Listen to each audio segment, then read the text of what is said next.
Manfaat menyembah dan beriman itu hanya bermanfaat untuk mereka yang beriman dan menyembah. Nah, sehingga dalam kaitan itu, hak Allah sebagai zat yang menciptakan langit dan bumi, begitu juga menciptakan kita, dia tetap memberi keutamaan berupa apa? Kehidupan. Berupa apa? Kenikmatan-kenikmatan.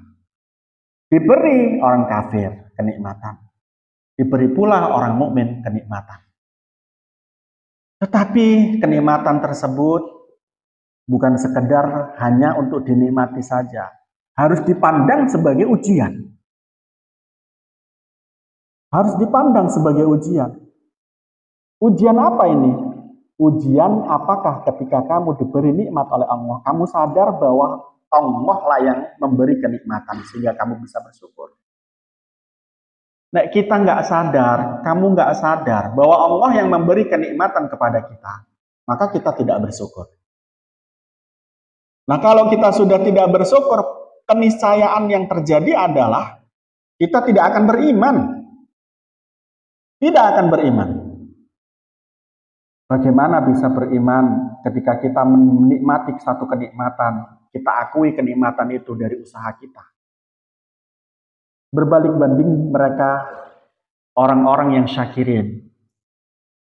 Orang-orang yang syakirin itu ketika mendapatkan nikmat, berupa bisa bernafas, berupa tidak sakit, berupa bisa beribadah, berupa bisa ngaji, bisa belajar.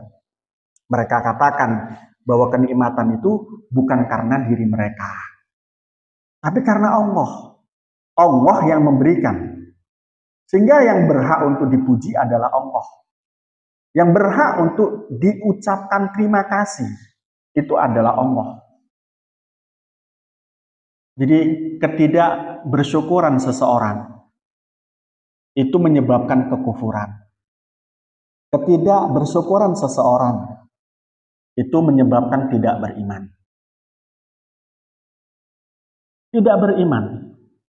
Oleh karena itu sedikit apapun nikmat yang diberikan oleh Allah kepada kita, mikiro bahwa itu adalah nikmatnya Allah. Kemudian bersyukur. Nah, berkait tentang bersyukur itu ada dua macam. Bilisan wabil arkan. Bilisan, mulut yang ngomong alhamdulillah. Bil arkan, hati dan perbuatannya itu memanfaatkan kenikmatan Allah dan mensyukuri di dalam hati dengan sesungguh-sungguhnya. Jadi kalau kita nih diberi oleh Allah mata dan Allah memberikan juga nikmatnya mata. Jadi ada orang bermata tapi tidak diberi nikmatnya mata. Nikmatnya mata itu apa? Bisa melihat. Nikmatnya mata lagi adalah melihat kebaikan-kebaikan dan melihat keindahan-keindahan. Nah, nikmat mata ini harus disyukuri. Cara mensyukurinya, satu, mulutmu, alhamdulillah. Yang kedua, hatimu mengatakan bahwa ini datang dari Allah. Yang ketiga, matamu gunakan untuk melihat sesuatu yang diperbolehkan oleh Allah, diwajibkan oleh Allah, dan jangan menggunakannya kepada sesuatu yang dilarang oleh Allah. Nah, ini bentuk syukur yang sesungguhnya. Nah, kalau sudah bisa semacam itu, tidak hanya mata nanti yang akan disyukuri, tapi panca indera yang lain, tapi anggota tubuh yang lain, tapi perasaan, kenikmatan yang dirasa oleh diri kita. Semuanya akan disyukuri.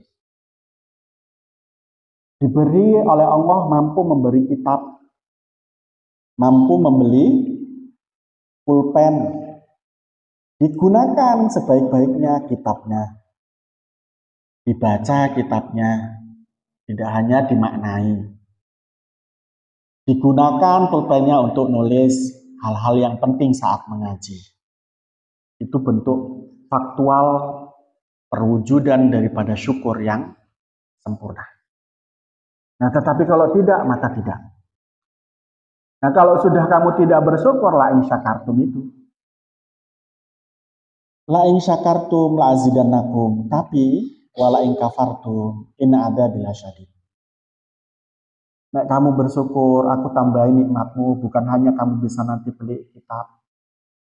Bukan hanya kamu nanti bisa beli pulpen. Kamu dapat ilmu. Tidak hanya dapat ilmu, nanti saya beri kamu kemanfaatan ilmu. Tidak hanya kemanfaatan ilmu, nanti hidupmu akan menjadi enak karena ilmu. Itulah in syakartum la azidannakum. Tapi wala in kafartum, nah andai kata kamu itu berkufur terhadap nikmat Allah, inna adzabil syadid, adab Allah itu sangat pedih. Kok sudah bisa beli pulpen, sudah bisa beli kitab, nggak dimanfaatkan dengan sesungguhnya. Tidak hanya pulpen nanti yang tidak bermanfaat, seluruh yang dimiliki juga tidak akan bermanfaat.